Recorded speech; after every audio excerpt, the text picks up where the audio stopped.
vos exposés préliminaires. Je voudrais maintenant donner la parole au professeur Antoine Flao, qui est avec nous, donc, qui est directeur de l'Institut de santé globale à l'Université de Genève, qui est un épidémiologiste, je crois que tout le monde connaît. Et je souhaiterais qu'il nous explique, vous avez entendu, professeur, l'ensemble des acteurs du monde culturel dire, alors je ne vais pas vous interroger sur la question économique, mais nous dire, après tout, nos salles, nos lieux de spectacle ne sont pas tant que ça des lieux à risque. Et de toute façon, nous sommes conscients de la situation. Il existe des protocoles permettant de réduire au maximum ce risque. Qu'en est-il puisque vous avez une vision qui dépasse celle de la France, une vision internationale de ces questions, qu'en est-il des données en la matière? Est-il possible de mener des activités culturelles en minimisant le risque sanitaire? Merci de votre éclairage. Merci, monsieur, merci, mesdames et messieurs les sénateurs. Et je suis donc très, très honoré d'être invité à votre table ronde. Je voudrais peut-être faire plusieurs points à propos de ce que vous avez dit. Bien sûr, rappeler que l'accès à la culture fait partie des droits de l'homme. Donc, nous sommes en train de discuter d'un point qui dépasse la question économique et même la question des éventuels, je dirais, amortisseurs sociaux qui permettent à ceux qui sont touchés dans leur profession et dans leur emploi et donc dans leurs revenus à avoir des indemnités ou des compensations. Au-delà de cela, on ne peut pas compenser une atteinte aux droits de l'homme, un petit peu comme pour le problème de l'éducation dont on parle souvent.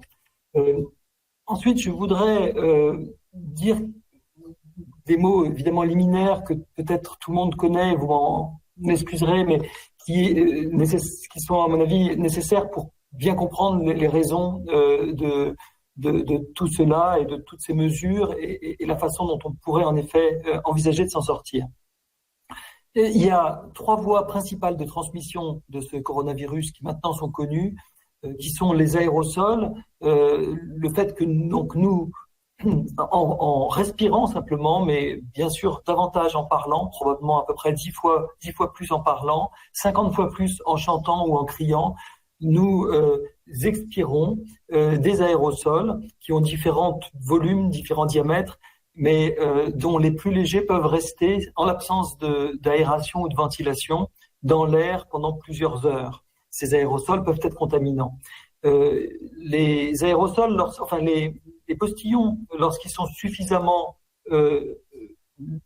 grands, de plus de 100 microns, à peu près retombent par la gravité sur le sol ou sur des surfaces qui peuvent contaminer et qui peuvent être une voie de transmission, même si cette voie de transmission qui fait qu'on nettoie les surfaces, qui fait qu'on se lave les mains, même si cette voie de transmission n'est pas une voie qui a été beaucoup documentée, il y a eu très peu de rapports scientifiques montrant cette voie de transmission, mais par précaution, on continue à préconiser, bien sûr, en tout cas le lavage des mains, probablement un peu moins la désinfection des surfaces, qui n'est probablement moins importante qu'on peut le croire. Bien entendu, je ne parle pas du partage d'instruments de musique, par exemple, ou de partitions ou de documents qui pourraient être des sources de contamination de cette façon-là. Puis il y a une voie qui est une voie directe. Lorsque ces postillons retombent sur le sol, ils peuvent toucher directement une personne qui est située à moins de 2 mètres et potentiellement avec une distance un petit peu plus longue si on prend par exemple des instruments comme la flûte traversière qui pourrait expulser ou certains cuivres qui n'ont pas trop de labyrinthe intermédiaire et qui pourraient expulser des aérosols à un peu plus grande distance. Autre chose concernant la transmission qui nous intéresse probablement, c'est le fait que des personnes asymptomatiques et surtout d'ailleurs des personnes qu'on appelle présymptomatiques, c'est-à-dire qui n'ont pas de symptômes mais ils vont les avoir dans les jours qui vont venir, peuvent être des gens contaminants. C'est ce qui rend particulièrement compliqué la prévention contre cette maladie parce que ce ne sont pas que des gens malades qui sont contagieux. Autre chose, c'est qu'il y a besoin d'une dose infectieuse pour être infecté. Il suffit pas d'avoir quelques virus dans l'atmosphère que l'on traverse. Il faut qu'il y ait une dose et une durée de l'infectiosité pour pouvoir permettre la contamination. Le deuxième point, c'est le problème des rassemblements. Les rassemblements que l'on peut avoir lors de répétitions ou lors de représentations sont à l'origine d'un certain nombre de clusters et sont une des raisons pour lesquelles le monde du spectacle a si souffert pendant cette pandémie, parce que les mesures, les interventions de prévention visent essentiellement à limiter les rassemblements de personnes. Alors, y a-t-il eu des clusters dans le spectacle? Oui, la réponse est oui, il y a une existence de clusters documentés dans le monde, y compris en France. Il y a même eu des décès qui ont pu être déplorés, soit dans des chœurs où l'on a chanté. Rappelez-vous que j'ai dit que on expulsait 50 fois plus d'aérosols potentiellement contaminants en chantant. Il y a eu d'ailleurs même des chanteurs solistes qui ont été à l'origine de petits clusters de transmission. Il y a eu également lors de spectacles de danse, parce que la danse probablement entraîne davantage d'exercice physique et donc davantage de risques de transmission. Le karaoké au Japon a été souvent à l'origine de clusters. Et puis, il y a également, lors de répétitions ou même de représentations de théâtre ou de cabaret, des clusters qui ont été vus aux USA, au Japon, en Russie, au Canada, en Corée du Sud, notamment, également au Québec. Et en Europe, on en a vu aussi à Amsterdam. Donc il y a et aussi en Allemagne, à Berlin en particulier. Donc il y a clairement des motifs qui ont pu entraîner la fermeture de ces établissements ou de ces représentations. Alors les lieux de contamination peuvent être multiples. Ils ne sont pas uniquement dans la salle de représentation, ça peut être les vestiaires, ça peut être les lieux de circulation des personnes, ça peut être les cafétérias, les bars, mais aussi, on le sait, ça peut être les instruments, soit le partage des instruments ou certains instruments, en particulier les instruments à vent. Et probablement pas tous les instruments à vent, probablement les instruments à vent, comme je le disais tout à l'heure, qui ont le moins de labyrinthe intermédiaire avant l'expulsion des aérosols. Alors, des mesures de prévention, il en existe. Et alors, je voudrais donner, plutôt que de faire simplement la liste des clusters, je voudrais donner les exemples positifs et particulièrement intéressants. Aujourd'hui, il y a des exemples intéressants en Europe. C'est en particulier l'exemple de l'Espagne qui nous vient tous à l'esprit, je pense. L'Espagne a laissé la possibilité d'une culture avec un très fort volontarisme politique, d'une culture restée ouverte pendant toute cette période récente. Je ne parle pas du premier confinement, mais je parle depuis le mois de septembre. L'Espagne demande une jauge réduite, demande un port de masque obligatoire absolument à tout le monde, bien sûr, sauf aux chanteurs ou sauf aux joueurs d'instruments avant, demande un écart entre les spectateurs, demande que les vestiaires et les bars soient fermés, a beaucoup investi sur la ventilation et l'aération. Je voudrais juste faire part de constatations qui sont presque extrêmes, mais qui peuvent être quelque part notre étalon or. C'est les transports aériens ou les transports en TGV en France. Ce sont les endroits les plus sûrs, quasiment parmi les endroits clos que nous pouvons connaître. Ce n'est pas du tout intuitif. On pourrait penser que être dans une carlingue d'un avion pendant plusieurs heures, dans un long courrier, assis à côté d'une personne infectée qui tousse, qui a des symptômes, pourrait être particulièrement à risque. Eh bien, il n'en est presque rien. c'est jamais rien. Il faut pas chercher le risque zéro, sinon on n'arrivera pas à progresser. Mais le risque est absolument minimal.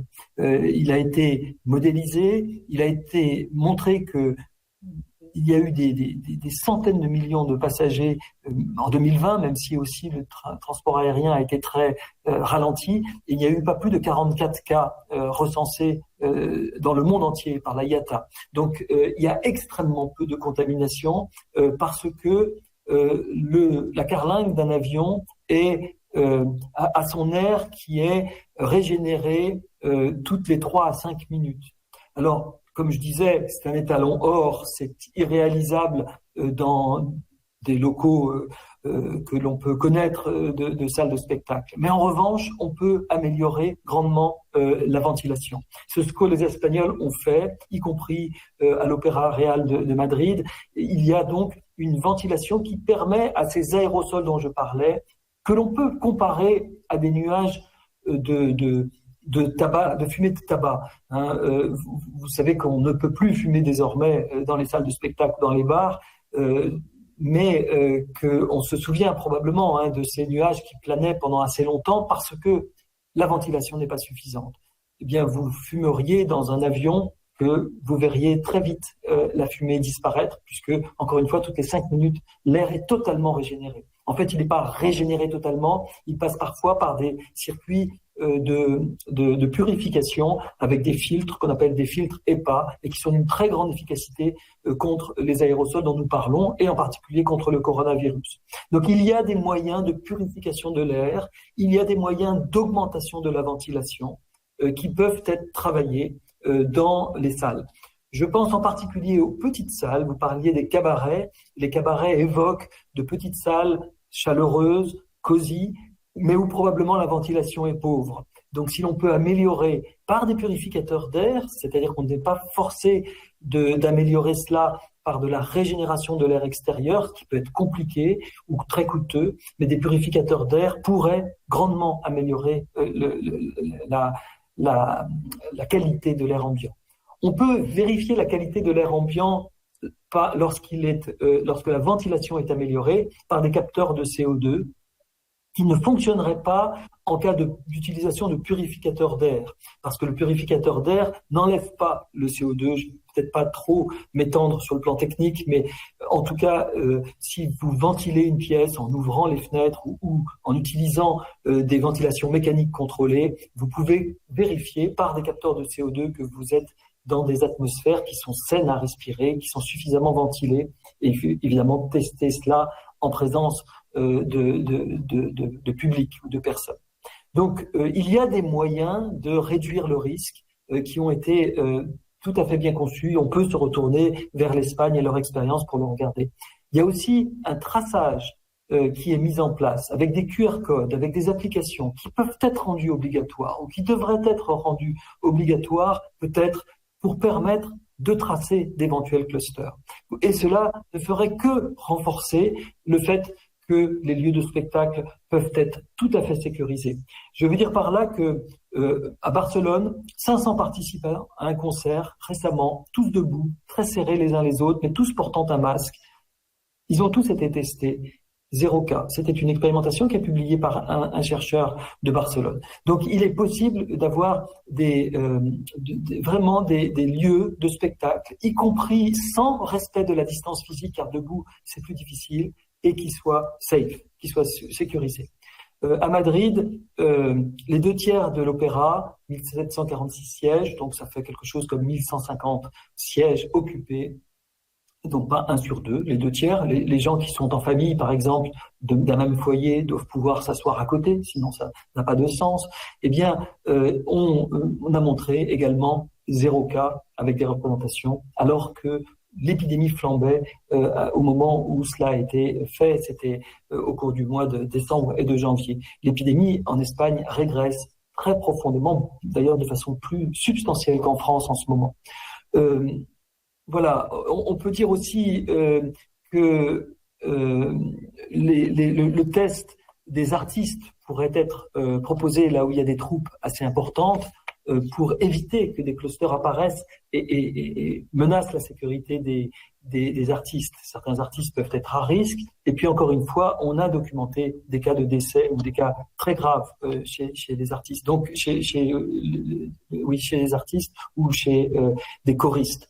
Donc il est clair que on peut imaginer, un peu à l'instar de ce que font les sportifs, d'avoir des programmes de testing. Bien sûr, si les testings doivent être répétés, ils ne doivent surtout pas être nasopharyngés parce qu'ils sont beaucoup trop inconfortables, voire douloureux, et qui pourraient finir par endommager les cloisons nasales. Donc il faut proposer des tests faisables, des tests qui sont, pourquoi pas en PCR, mais qui sont des tests salivaires, des tests qui sont faciles à effectuer. On a ce genre de choses en Suisse, dans les hôtels du Grison, où les personnels donnent un peu de salive fréquemment, toutes les semaines, au début de leur travail, et sont testés ainsi très régulièrement. Donc c'est des choses qui sont envisageables et qui sont sécurisables, on va dire.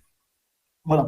Je terminerai pour dire, pour répéter, parce que je pense que tout le monde le sait très bien, mais finalement, les mesures de prévention, elles sont possibles. On peut être ambitieux pour la culture, on peut réouvrir certainement des spectacles, à l'instar de ce que font les Espagnols, c'est-à-dire avec beaucoup de précautions, avec des gestes barrières très fermement respectés, un port de masque tout à fait respecté par tous les publics, sous peine d'être exclu et de repartir de la salle si l'on ne veut pas les respecter, avec une distanciation qui doit être, je dirais, originale, c'est-à-dire qu'elle doit permettre, encore une fois, à mon avis, à des familles ou des couples d'une même famille d'être l'une à côté de l'autre, avec une jauge allégée, parce que, bien sûr, la densité et la promiscuité favorisent la contamination, avec des durées de spectacle qui peuvent être réduites. On sait que plus la durée d'exposition est longue et plus le risque est important. Et je dirais que la durée de spectacle pourrait être un peu calibrée à la qualité de la ventilation. Si vous étiez dans une ventilation de type aéronautique, de type TGV, vous pourriez avoir une durée de spectacle sans aucune difficulté de plus de 3 heures. Mais si vous êtes dans des qualités probablement plus modérées, enfin moins performantes d'aération et de ventilation, alors des spectacles un peu plus courts réduiraient considérablement le risque, ce qui est dans l'intérêt de tous pour pouvoir les continuer. La ventilation, je n'y reviens pas.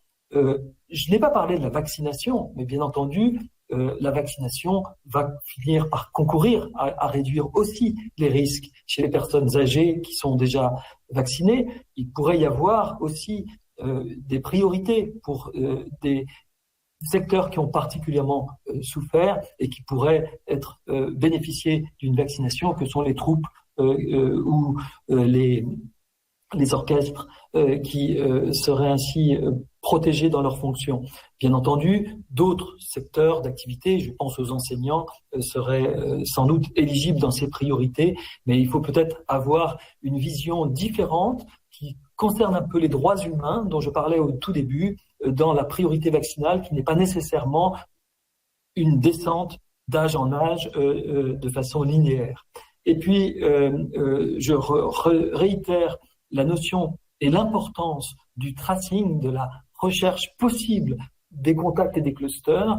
Il faut pouvoir être en mesure de les rechercher, parce que c'est comme ça qu'on pourra progresser et pouvoir se dire que oui, c'est sûr aujourd'hui d'ouvrir dans ce type de conditions les spectacles assez rapidement en France. Merci de votre attention. Alors, merci beaucoup, professeur. Si, alors, peut-être, professeur Flao voulait réagir à l'interpellation de monsieur Binder sur... et alors, quand le vaccin, quand on va atteindre un taux de vaccination important de la population, de toute façon, on peut reprendre une vie normale. Sans masque. Oui, je partage cet espoir. Je pense que c'est même l'objectif de la vaccination, c'est de pouvoir rapidement reprendre une vie normale. On a une sorte de laboratoire vivant qui est constitué par Israël aujourd'hui, puisque d'ores et déjà, plus de 80% de sa population adulte est vaccinée, et que on va voir un petit peu comment se renaît la vie sociale et la vie économique dans ce pays. On va aussi avoir un petit peu plus lentement peut-être, mais l'expérience britannique en la matière. Donc c'est vrai, il reste un seul point pour l'instant encore un petit peu incertain, qui est l'absence de transmission ou en tout cas la réduction de la transmission du virus grâce à la vaccination. Vous savez que la vaccination empêche d'être malade, empêche les formes sévères de la maladie, ce qui est très heureux parce qu'il l'empêche de façon extrêmement efficace, probablement pratiquement à 100%. Mais en revanche, on ne sait pas dans quelle mesure il réduit la transmission et donc le risque de transmission à l'autre. Parce que certains vaccins ne réduisent pas beaucoup la transmission, mais sont extrêmement efficaces sur les maladies sévères. Il y a de bons arguments aujourd'hui pour commencer à penser qu'il va y avoir aussi de très bonnes nouvelles de ce côté-là. Donc, mais c'est des études qui prennent un peu plus de temps et pour le moment, on a juste l'espoir que également la transmission sera fortement réduite. Et si c'est le cas, en effet, on aura une vie beaucoup plus normale une fois vacciné, sous réserve bien entendu qu'on ne va pas encore avoir d'autres mutants ou variants qui viennent obérer l'efficacité de cette vaccination, ce qui n'est pas le cas au jour d'aujourd'hui. Bien, merci professeur. Donc ce qui ne nous exonère pas. Professeur Flao, vous voulez ajouter quelques points? Vous allez avoir la conclusion de cette table. Pour ces échanges et puis pour les quelques questions. J'ai l'impression que les questions qui s'adressent à moi étaient autour du plein air, peut-être de la jauge et peut-être éventuellement du pass sanitaire. Sur le plein air, je dois dire qu'il n'y a pas dans toute la littérature que j'ai pu faire sur l'existence de clusters dont j'ai parlé au début de mes propos préliminaires, il n'y a pas de cluster survenu en plein air. Je n'ai pas connaissance, ni après la fête de la musique en France, ni après les manifestations de Black Lives Matter dans le monde, notamment aux États-Unis, de clusters rapportés et dans des pays qui tracent beaucoup comme l'Australie, il n'y a pas non plus, à ma connaissance, de clusters rapportés en plein air. Le plein air doit être un lieu promu pour les pratiques à très faible risque de circulation du virus. Je pense que l'essentiel des contaminations qu'on a pu voir dans des stades de foot, par exemple, ne sont pas survenus dans les stades de foot, mais sont survenus dans la troisième mi-temps. Le grand problème des grands rassemblements ou des grands festivals, c'est sans doute ce que j'appellerais la troisième mi-temps, c'est-à-dire le fait d'avoir des pots, des partages conviviaux de repas ou de boissons dans des bars ou dans des restaurants ou même chez soi après. C'est là où il y a le risque. Alors je comprends d'ailleurs aussi que vous disiez qu'un festival assis, mais dans le fond, encore une fois, les expérimentations de Barcelone montrent qu'on peut avoir des concerts debout, y compris sans distance physique très bien respectée si le masque est bien porté. Mais je pense donc qu'il n'y a pas tellement de raisons en plein air d'imposer d'être assis. Je ne vois pas très bien pourquoi d'ailleurs. Vous vous rappelez des 3 routes de transmission. La seule route qui subsiste en plein air est essentiellement la route que j'appelle balistique, directe, que vous postillonnez sur quelqu'un qui est trop près de vous. Donc la distance physique en plein air doit assurer une sécurité quasiment totale. Et si vous avez un masque, l'un et l'autre, votre voisin et vous-même, même en plein air, vous ne risquez rien. Les aérosols ne sont pas un objet de contamination en plein air, pas plus que je dirais le plein air est un objet de risque de tabagisme passif. Alors si la densité est très forte, le port du masque et la distanciation physique sont 2 mesures de précaution supplémentaires qui doivent permettre d'avoir des festivals en plein air.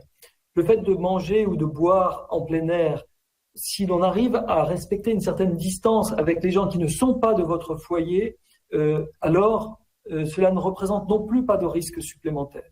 Le plein air vraiment devrait être au contraire promu et à mon avis, ne présente pas de risque. Concernant le pass sanitaire, les QR codes, etc., je suis conscient du problème des personnes électrosensibles, même si ce n'est pas un problème bien clairement documenté sur le plan scientifique au jour d'aujourd'hui. Je suis sensible, mais des gens le rapportent, donc c'est ça qui est important. Je suis sensible aussi au fait que des personnes, et parmi sans doute votre audience, ne sont pas des gens qui sont toujours équipés de smartphones. Cela dit, il me semble que dans un premier temps, dans un accompagnement, on va dire, de mesures de déconfinement, il est de l'intérêt des milieux du spectacle d'adhérer à des méthodes de tracing modernes basées sur les smartphones, parce que il sera tout à fait intéressant et important de documenter l'absence de clusters, mais aussi en cas de cluster de rechercher rapidement les personnes à l'origine de la chaîne de contamination et de comprendre ce qui s'est passé pour ne pas mettre un discrédit qui pourrait être énorme sur votre profession à nouveau si des clusters non contrôlés étaient l'objet de méga clusters comme c'est arrivé et comme ça peut arriver encore. Donc je pense que c'est plutôt de l'intérêt de se dire ben oui, désolé, mais il faut avoir absolument ce pass. Alors je suis aussi bien sûr très sensible au côté éthique du pass. S'il était un pass vaccinal. Je crois avoir compris qu'en France, vous faites la promotion d'un pass sanitaire qui, en cas d'absence de vaccination, permet de venir si l'on a des anticorps ou si on a un test négatif. Il est bien entendu que ce ne doit pas être un test coûteux de type PCR. Il faut que ce soit des tests rapides et des tests qui ne soient pas coûteux. Sinon, ça ajoutera à l'addition des personnes qui voudront suivre vos spectacles. Voilà. Sur la jauge aussi, j'avais un mot que j'avais envie de dire, si vous me permettez, Monsieur le Président, c'est si le 80 ou 90% de remplissage est probablement trop élevé au jour d'aujourd'hui pour diminuer, je parle des spectacles d'intérieur, le spectacle. En revanche, je pense que l'on peut aller au-dessus de 50%. Je rappelle juste, donc les Espagnols, je vous ai dit au Real Opéra, c'est 66% de jauge qui avait été promue. De façon pragmatique, je ne sais pas quelle est la composition de votre auditoire, mais si on part d'un 50% et qu'on ajoute toutes les personnes qui sont en foyer, vivant dans le même foyer, et qui peuvent être, elles, l'une à côté de l'autre, on remplit davantage les auditoires, les salles de spectacle. Donc, vous pouvez peut-être travailler sur ce type de mécanisme où vous acceptez que les gens vivant ensemble puissent être proches les unes des autres sur des mêmes bancs et que les bancs soient juste un petit peu écartés pour des personnes qui ne vivent pas dans le même foyer. Et peut-être qu'à ce moment-là, on arrive à quelque chose qui est proche des 66, peut-être même 70%. Donc voilà, c'était mes réflexions, c'est qu'il n'y a pas une nécessité d'être à 50%, me semble-t-il. Je ne sais pas si... Alors sur les salles de cinéma, quelque chose avait été dit qui me semblait tout à fait vrai. C'est vrai qu'on peut imaginer que les salles de cinéma puissent être l'objet d'investissement en termes de ventilation. Ce sera très utile de toute façon dans le futur pour beaucoup d'autres choses. Beaucoup d'autres pathologies peuvent se transmettre par tous les virus respiratoires ont une composante d'aérosolisation. Et donc, en tant que tel, c'est un investissement sur l'avenir. Et par ailleurs, on n'est pas complètement débarrassé de ce coronavirus, comme on le sait. Merci de votre attention. Merci beaucoup, professeur. Donc, du coup, je crois que vous avez répondu à la question de Roger Carucci sur l'espoir, il me semble, et vous renforcez l'interrogation que j'exprimais au nom de mes collègues en début de séance. Qu'attendons-nous tout de même, Et cette question d'un pays qui prend des mesures très uniques, très uniformes, très générales, alors qu'on voit qu'un effort d'adaptation permettrait de ne pas être, en l'occurrence, dans l'arrêt total des activités culturelles, mais on voit ça dans bien d'autres domaines. Et On poursuivra donc ce travail lors de notre prochaine table ronde. Mes collègues auront certainement à l'esprit ce que vous avez dit, puisque nous parlerons plus particulièrement des festivals sur les activités de plein air. Et en tout cas, je vous remercie vraiment toutes et tous, les uns et les autres, qui êtes en visioconférence ou qui êtes en présentiel avec nous dans cette salle pour vos contributions